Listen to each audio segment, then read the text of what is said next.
Anthony Walker here for Sherdog.com. We just finished with the UFC 229 open workouts. I'm standing here in front of T-Mobile Arena, across the street from the Park Theater where the workouts took place.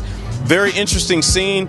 We got to see Conor McGregor interact with the fans for the first time in a very long time. So mixed martial arts fans were treated to see the former dual division champion in his natural element, playing to the crowd. Of course, as naturally we can expect, he was very late, and that's what it was. So overall, the open workouts were, time-wise, definitely what you'd expect from the open workouts, and not exactly the best thing as far as efficiency for time for anyone involved. However, it did deliver on the show itself. So to start it, Khabib Nurmagomedov, he came out, put on a brief grappling exhibition, and he did his thing. He showed exactly what he's capable of, from his throws to some basic submission moves and whatnot. He didn't really expend a lot of energy, but he did make his presence known. And I did find it quite interesting that he found himself engaging with the crowd.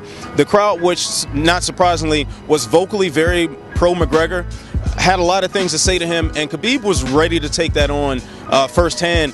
He spent the last minute and a half or so of his open workout on the microphone, literally taunting the fans, taunting the Irish fans with some of the same taunts that he presented to McGregor at Radio City Music Hall about what language Ireland speaks. And you know, there were lots of chants back, and there was actual interaction in which I found very strange. But he did say something very telling. He said, "In 3 days, you'll like me."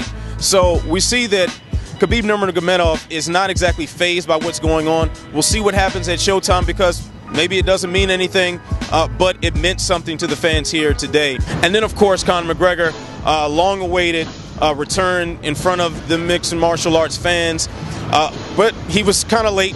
He started off with an interview with Karen Bryant, actually, that none of the crowd was privy to what was said, what was going on. But he came out on stage briefly with his young son in tow, and then decided to do this interview, finish the interview, change into his workout gear, and put on a pad work exhibition with his longtime coach, John Kavanagh. So my takeaway from my first day, the first day for Sherdog.com here at Media Week for UFC 229, is business as usual. Definitely a lot of electricity in the air, and I feel as the day revved up, the electricity continued to build. So we know the promotion for this card has been kind of short of what we would expect in some of the other blockbuster events that involve Conor McGregor. But you know, by the electricity in the air today, the way it seemed to pick up steam, I think by fight night that's going to change. I think it's very possible that we could have the greatest spectacle, the biggest mixed martial arts event in the history of this young sport. And yeah, so tune in to Sherdog.com on our YouTube page, of course. You can follow me on Twitter at AntWalkerMMA, and stick to Sherdog.com for your latest and greatest of all the MMA news for UFC 229. Stay sexy.